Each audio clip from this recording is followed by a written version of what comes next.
Forex ಮಾರ್ಕೆಟ್ನ institution people different ಆಗಿ approach ಮಾಡ್ತಾರೆ, retail people different ಆಗಿ ಅಪ್ರೋಚ್ ಮಾಡ್ತಾರೆ. ಇನ್ವೆಸ್ಟ್ಮೆಂಟ್ ಬ್ಯಾಂಕ್ ಕರೆನ್ಸಿ ಡೆಫಿನಿಷನ್ ನೋಡಿದ್ರೆ ನಮಗೆ G10 ಕರೆನ್ಸಿ ಸಿಗುತ್ತೆ. ಆನ್ಲೈನ್ ಮೀಡಿಯಾ, ಟೆಲಿವಿಷನ್ ಮತ್ತೆ ರಿಟೇಲ್ ಟ್ರೇಡರ್ಸ್ ಇವ್ರದೆಲ್ಲ ಕರೆನ್ಸಿ ಡೆಫಿನಿಷನ್ಸ್ ಬೇರೆ ಬರುತ್ತೆ. ಸೊ ನಮಗೆ ಬೇಕಾಗಿರೋದು ಪ್ರೊಫೆಷನಲ್ಸ್ ಅಂದ್ರೆ institutions currency definition. Investment banks ಅಂತ ಏನ್ ಕರಿತೀವಿ, ಲೈಕ್ JP Morgan ಮತ್ತೆ ಗೋಲ್ಡ್ಮನ್ ಸ್ಯಾಕ್ಸ್, ಇವರೆಲ್ಲ ಇನ್ಸ್ಟಿಟ್ಯೂಷನ್ಸ್ ಸೈಡ್ ಬರ್ತಾರೆ. Because investment banks are doing business with pension funds ಮತ್ತೆ ಹೆಡ್ಜ್ ಫಂಡ್ಸ್.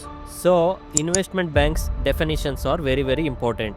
ಈ G10 ಕರೆನ್ಸಿ ಲಿಸ್ಟ್ ಅಲ್ಲಿ ಇಲ್ಲಿ ಸಿ ಕಾಣಿಸ್ತಾ ಇದೆಯಲ್ಲ, ದಿಸ್ ಇಂಡಿಕೇಟ್ಸ್ ಕಮೋಡಿಟೀಸ್. ಅಂದ್ರೆ ಈ ಕಂಟ್ರಿ ಕರೆನ್ಸೀಸು 1 or 2 ಕಮೋಡಿಟೀಸ್ ಮೇಲೆ ಹೆವಿಲಿ ಡಿಪೆಂಡೆಂಟ್ ಆಗಿರುತ್ತೆ, which means this country currencies are more volatile compared to other currencies.